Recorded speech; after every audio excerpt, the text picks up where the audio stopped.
Hello, I know I have been away. It is called I have been living my life. I had to move again, not because I had any issues. I want to find my home in this new world, like where I want to live globally. So I'm kind of doing this digital nomad traveling kind of thing to figure out which country would be best for me. And that's why I've been moving a lot because I'm trying to figure out where I want to live and where I want to invest my children's future. Um, my future children's future. So, in today's podcast, I want to talk about the idea that women are unreliable narrators of our own lived experiences and how history has a way of retroactively changing a woman's story to fit into a certain narrative. And if it cannot change your story to fit into that narrative, it will then just remove you from history. Why do I say this? Is that I was talking to a friend, and in the conversation, she brought up how a lot of people talk about how Cleopatra was this kind of seductress that was able to like get all these very rich, high profile, powerful men to basically do her bidding. And he really said something to the effect of, wasn't Cleopatra made out of incest? Which actually I should probably check, but that she wasn't probably the most beautiful woman there, but she had cunning intellect. She was highly intelligent, highly cultured, and highly calculated, and was able to use that to her advantage to get those men to help her create the life that she wants, give her safety, and all these other things. And I've been really thinking about how, like, history has a way of making women who are intelligent, captivating, smart, ambitious, and even sometimes mean and ruthless, simplifying them to beauty or luck or proximity to male power. Another good example of this is like a Cardi B when she blew up, and how a lot of people tried to make Cardi B story seem like some kind of Cinderella story, that she was a stripper but she just made it and all the fate had aligned to help Cardi B make it. But this is a woman who, when she was a dancer, saw how all the girls, the Russian dancers, how they used to treat men badly, and she learned from them. She also learned that all the girls in the club who used to get lots of money were those who had an Instagram, so she created that. This was a girl who used her unique skill set, which is her wit, her teeth, which was something that other girls didn't have, her ability to analyze sexual power dynamics to her favor, and use all those things to basically catapult herself into love and hip hop, and then from there into an actual rap album. It wasn't because she was lucky, it was because she was smart and she worked hard. I even think of another one in myth, kind of creation story. How I recently found out about Lilith, like the woman who was meant to be there before Eve, but when she fought to like be beside Adam and not underneath him, she was then banished from the garden.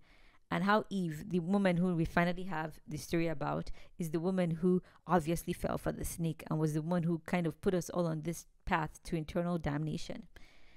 And I've even another example of this is like a Meghan Markle.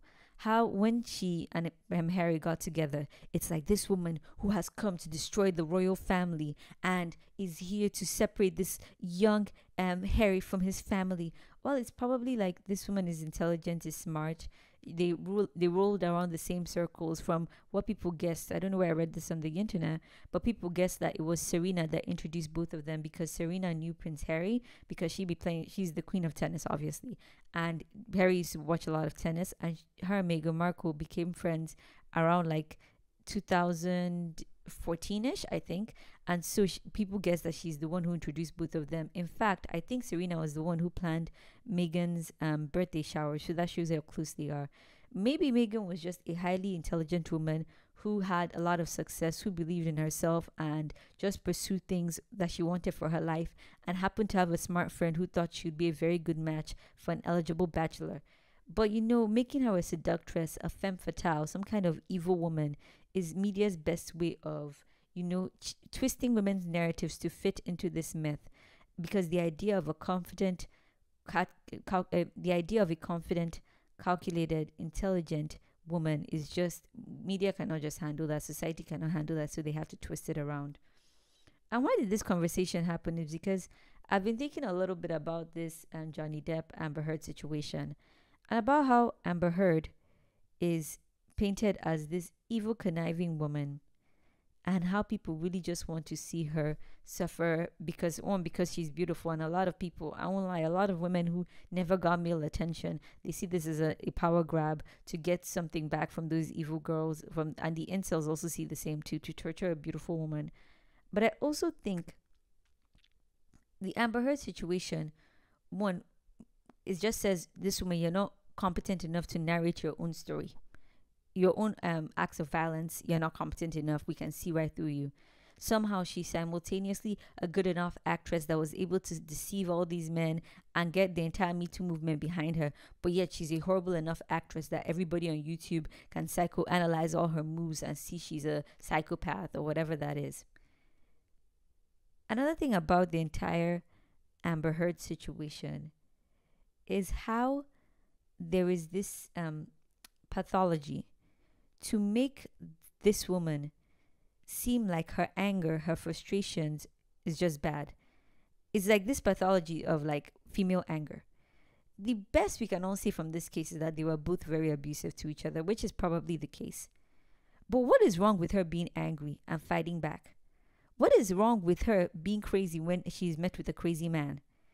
There is this idea that like female anger is just so terrifying, because I doubt anybody in their right mind thinks that Amber Heard literally beat the living fuck out of this dude. Nobody thinks that. Nobody. No single person thinks that.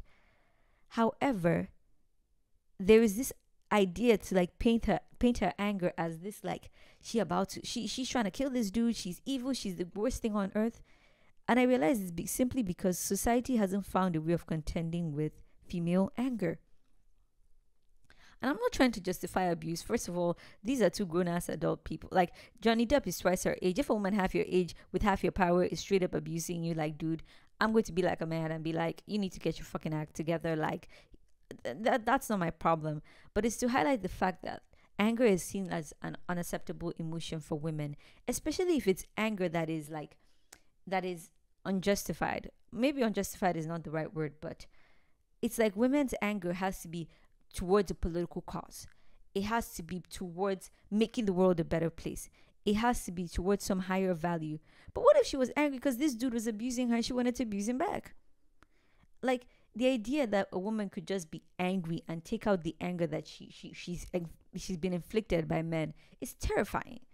You know, there was this tweet I saw a while ago that said that the idea that women collectively could want to level out the violence we've received from men, and maybe not even level it out, but get revenge for all the women who have been raped, molested, attacked by men, that is the most terrifying. That will destroy the entire society.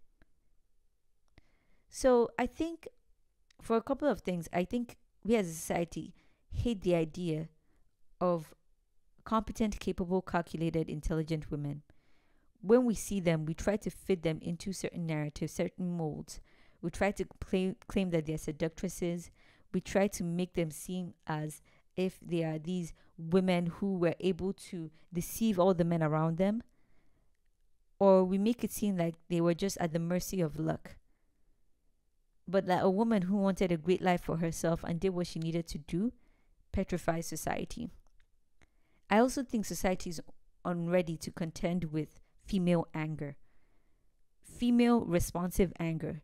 Like, I was beat up in school by a man. I beat him up myself. I don't even call my brothers. It's like male anger is always justified. It's always okay for a man to be angry and to take out his anger on the people around him. But when anger is only acceptable from women when they take it out on themselves. Anger is only acceptable in women if we attack ourselves in the entire process. It even reminds me of the Anita Hill case. How Anita Hill, when she was talking about the sexual harassment that she had received from Clarence Thomas, all the men there were trying to make her an uncredible narrator. We're trying to make her seem like the experiences she was going through were delusions that she had in her head. They were not actual things that she was experiencing, or that she might have misconstrued the situation. You know, I have this running joke that a lot of men are actual rapists. Yes, they are rapists, but far more significant more are rapists. They will find the gray zone and try to exploit as much of the gray zone as possible. But when it comes to women, it's like you must be a perfect victim. You cannot be slightly imperfect. You cannot slightly misremember things unless your credibility is already shaken. But when you are not a perfect victim, then you should just give up on being seen as credible. That's why when it comes to cases of women abusing men, I'm never going to say shit. You know that TikTok thing? I respect women's rights, but I prefer women's wrongs. Shit, if a woman does something bad, I'm shutting the fuck up. I am not saying anything. That is, I am zilch. Don't worry, I'm not. I'm legally blind. I cannot see anything when women commit crimes. But I think it shows you that as a society, women, you have to be willing to defend yourselves. And when I mean defend yourselves, I don't mean physically defend yourselves against men, which you should do. But what I mean is that you must be the greatest advocate for your own narrative. The society we live in will be very willing to hand you over and to twist your story until you become a shadow of you who you really are. They'll be willing to take the hard work you've put in your life and make it seem like it was something outer worldly. Like if you are a woman who wants to succeed at a sport and you put in decades of hard work, your success will be simplified to luck or genetics or just in these different ways you undermine women. So basically, I hope I'm saying all this is that none of us will ever be perfect victims. We are all going to exist in the gray zone. The goal isn't to hold women to some puritanical, unbelievable standard, but it's to accept that even the bad victims are still victims. And it's to always critically look at the way a woman's story is being told in the media. Is she being made out to fit into a stereotype? Is her story being reduced to the point where the complexities, the nuances of a situation are just ignored? Also, is her story tried to be in relation to the patriarchy? Is it made to make her look like a Jezebel so she has to be close to a man to have succeeded? Or is it that the fortunes had to have aligned for her to have succeeded? Does her story or the story that's being spun about her make her powerless? And if you're able to look at media through that lens, I think we'll be more able to see the ways in which we have been robbed of the stories of dynamic, creative, and captivating women. Lastly, does her story reduce her to her beauty? Does that story make her beauty the greatest asset that she has provided to the world? If so, we must critically analyze that story and see the ways in which we are being lied to about women. I'm going to make this a private one because I am so tired and I don't think I can keep up the Discord. I really wanted to grow this community, but sometimes you have to have something to give something. And I'm trying to grow myself. I'm making a career transition and I'm working on so many other projects under my actual name, not my pseudonym, which is this. But I still want to make exclusive content, and I think I just want to remove the pressure that comes with having to maintain the Discord and consistently make content. Because the reality is that there's nothing to be made in women empowerment.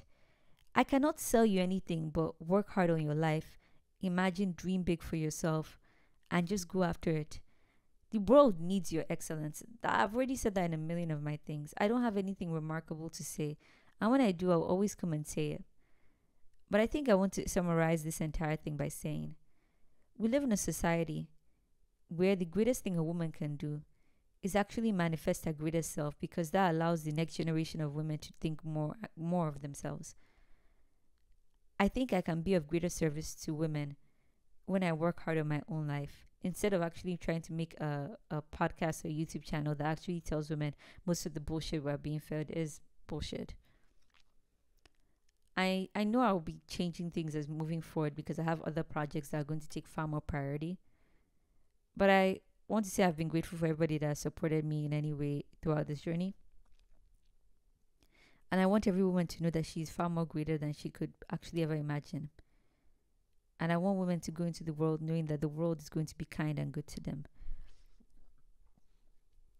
And in any way they lack, and in any way they're insufficient, the divine powers that shape the universe will bridge that gap. My name is Coffy, and I will see you all next time.